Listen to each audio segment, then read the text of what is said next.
আজকে সুপ্রিম কোর্টের নির্দেশে মহামান্য বিচারপতি টি.এস. সেবাগ নামের যে ইলেকশন ট্রাইব্যুনাল, সেই ইলেকশন ট্রাইব্যুনালের নির্দেশের ফলে কংগ্রেসের ফারাক্কার ক্যান্ডিডেট মহতাব শেখ, তার মামলাটি এই প্রথম কনসিডার করলো ইলেকশন ট্রাইব্যুনাল সুপ্রিম কোর্টের নির্দেশে। তার কারণ হলো সুপ্রিম কোর্ট নির্দেশ দিয়েছিলেন আগামী 6 তারিখ মধ্যাহ্নের মধ্যে তার বিষয়টিকে নিষ্পত্তি করতে, কিন্তু মহামান্য বিচারপতি তিনি আজকেই এই বিষয়টি নিয়েছেন এবং এই মহতাব শেখের তাদের পরিবারের সকলের নাম ইনক্লুড রয়েছে।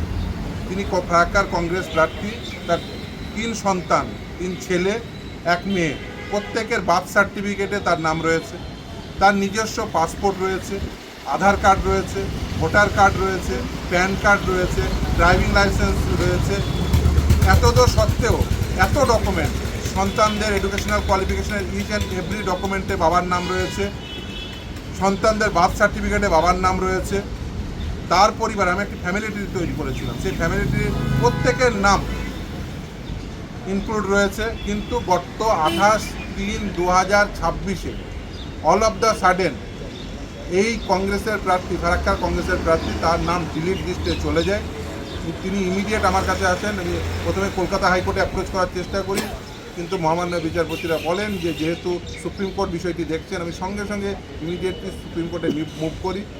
সুপ্রিম কোর্ট নির্দেশ দেন যে 6 তারিখের মধ্যাহ্নের মধ্যেই এই বিষয়টিকে নিষ্পত্তি করতে হবে। আজকে রবিবার, মহামান্য বিচারপতি টি.এস. সেবাগ নাম তিনি এই বিষয়টি আজকে নেন এবং ট্রাইব্যুনালে 4 পাতার একটি নির্দিষ্ট নির্দেশ দিয়েছেন। কিন্তু আমি অত্যন্ত খুশি যে আজকে মহামান্য ট্রাইব্যুনাল, মহামান্য বিচারপতি টি.এস. সেবাগ নামের বেঞ্চ আধার কার্ডকে কনসিডার করেছে সবথেকে গুরুত্বপূর্ণ। তার কারণ এই জয় যেমন মহতাব শেখের জয়, আমি মনে করি গোটা পশ্চিমবঙ্গে এরকম অনেক মানুষ রয়েছে যাদের নাম ডিলিট হয়ে গেছে, তাদের হয়তোবা ওই আধার কার্ড বা ভোটার কার্ড ছাড়া অন্য কোনো ডকুমেন্ট নেই, কিন্তু আজকে ট্রাইব্যুনাল সেই আধার কার্ডটিকে কনসিডার করেছেন, যদিও ওনার সমস্ত ডকুমেন্ট আছে।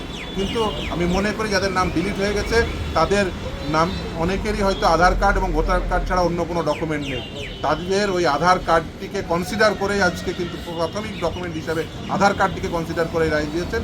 যদিও সমস্ত পাসপোর্ট থেকে শুরু করে, ভোটার কার্ড থেকে শুরু করে, আধার কার্ড, ড্রাইভিং লাইসেন্স, সমস্ত ডকুমেন্ট দেখেছেন, ফ্যামিলি ট্রি দেখেছেন। এবং শুধু তাই না, 2002 সালের লিস্টে ওনার নাম, ওনার বাবার নাম, ওনার ভাইদের নাম, সকলের নাম ইনক্লুড ছিল। ফলে সেগুলো দেখে আজকে মহামান্য বিচারপতি নির্দেশ দিয়েছেন ওনার নাম আজকে রাত্রি 8টার মধ্যে সাপ্লিমেন্টারি লিস্টে তুলে দিতে হবে এবং ওনার নামটি অলরেডি ইনক্লুড করে দিয়েছেন এবং এই নির্দেশ মোতাবেক। ফলে রাত্রি 8টার মধ্যে ওনার নামটি ওয়েবসাইটেও আপলোড হয়ে যাবে সাপ্লিমেন্টারি লিস্টে, আর এখন নির্দেশ দিয়েছেন ওনার নামটি ইনক্লুড করে দিতে, অর্থাৎ ট্রাইব্যুনালের নির্দেশে মহতাব শেখ, ফারাক্কার কংগ্রেসের প্রার্থী, তার নামটি ইনক্লুড হয়ে যাবে।